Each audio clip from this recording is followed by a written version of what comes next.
आमा हुन् पृथ्वी धरा र जननी, यो विश्वकी शारदा।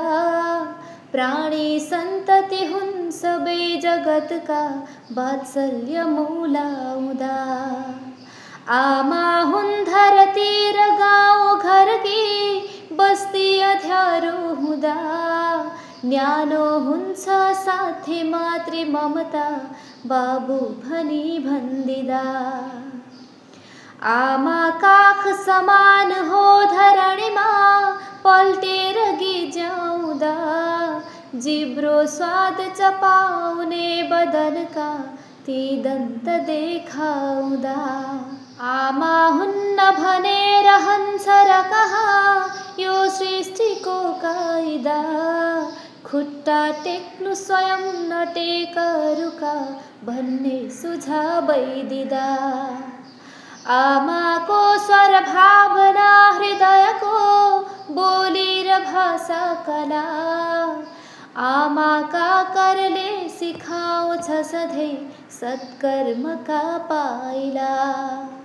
आँखा ज्योति समान हुन् सुपथमा, यो विश्वमा आउँदा।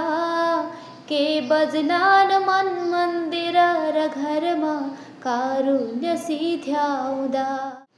आमाका नविकल्प छन् जगतमा, त्यो सत्य तिर्स्याउँदा। प्यारो हुन्छ असाध्य मातृ ममता, सामिप्यमै आउँदा। आमाको अनुवादका प्रिय कथा, लेखेर यो गाउँदा। सुन्ने माझ भक्ति भक्त महिमा, सङ्गीत रन्काउँदा। आमाको प्रिय बात अर्ती उपमा, हुन् सत्य पत्याउँदा।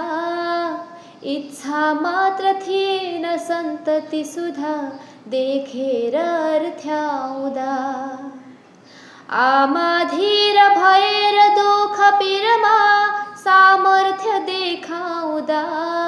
आफ्नो सन्तति नित्त भित्त छ भने, सम्झेर बिउझाउँदा। आमाको व्यवहार काम शिरमा, राखेर हिँड्ने सदा। आशीर्वाद लिएर हिँड्दछ भने, त्यो चन्द्रमा उल्कदा। साह्रै सङ्कट भो भने मनुजले, ऐया भनी सम्झदा।